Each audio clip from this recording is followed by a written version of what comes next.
Hi, I'm Jeanette, the Northbound Coach. I'm glad you're with me today as I continue my series on what to do after a layoff. Now, although this content is directly applicable if that's you, it is also applicable if you haven't been laid off but are in a job search mode. So, both use cases are particularly relevant as we go through these topics.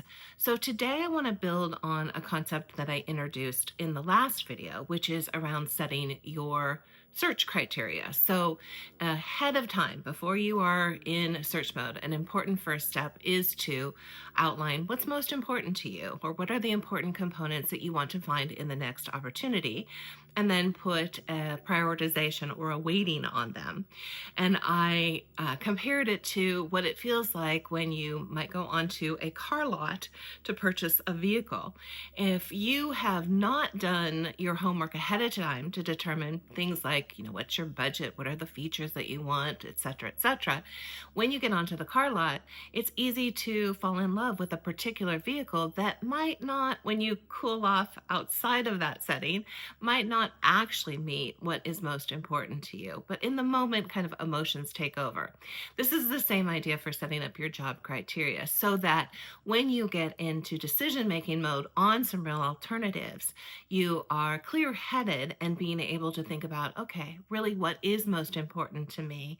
Does this opportunity check those boxes? Because it's an important decision to be making. One could argue it's even more important than the vehicle that you're purchasing at the car lot. So today I am building on that with an important topic related to the idea of the criteria. And I'm going to touch on mindset and then some technical or tactical things connected to this idea. So first, mindset. I think what has happened to me, but also what I've noticed in my coaching clients as well over time is that when we get into job search mode, we tend to get to the point where we're wondering maybe more of like, could I win this opportunity? Like, what can I do to have them make the offer, even if down the road, this might not be the right opportunity. It starts to become, I don't want to say it's a game because that diminishes the idea, but it starts to be this issue of, can I get the offer? Am I good enough for them to provide this offer to me? And I think that's particularly an issue coming out of layoff when we have maybe more of a tendency to come from it a place of scarcity because we didn't make the choice to be laid off. And now it's super important to find employment, to continue important things like, the compensation coming in, the benefits, and so forth. And so it tends to be that from a mindset perspective, we start out and continue on the job search journey in am I good enough sort of an approach. And what I want to offer here is a switch to that we switch to an abundance mindset, knowing that it may take time, right? It may not be instantaneous, but that there are opportunities and there are in those opportunities better opportunities. And so we don't have to settle for any one of those. We want to go for what's going to be the best opportunity. Because when you think about it, coming out of a layoff where you might have had years of service at the organization that you are a part of, you certainly don't want to make a hasty choice so that you can bring the compensation in, but other factors may not be a good fit for you. Well, those are important. Well, absolutely, it is important to keep the roof over your head, food on the table, sort of a thing. I would argue that at this point, you are also wanting to look at the longer term match for the position. And so adjusting your mindset to recognize that it's a matter of time. The economy may be tough. There may be ageism. And at the same time, there are opportunities out there. It's a matter of time to work through them. And so being clear about your criteria up front and then attaching a mindset of, I am a part of this. I am making a decision. It is not all about an offer coming in and seeing if I can win that. It's really a shift to, well, do I even want that? Do I want to be a part of an organization such as this? And the job search process, the various parts of the screening interview, the first interview, the second round, maybe the panel, those are all opportunities to see, is this a good opportunity for me, regardless of whether I get the offer or not? So that's the important first mindset shift. From a tactical perspective, what does that mean?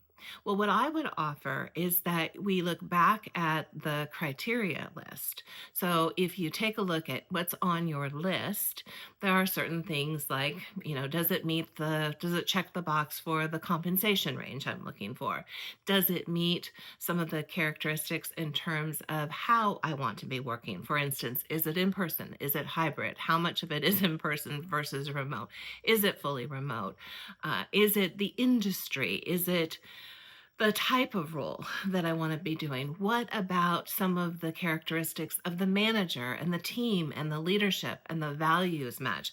Those are all important criteria that you probably have on your list. And so the interviewing process itself can be a chance for you to test to see if these things are met. Some of them are going to be, very straightforward, like compensation. You're going to get an answer, determine whether, your range is within their range.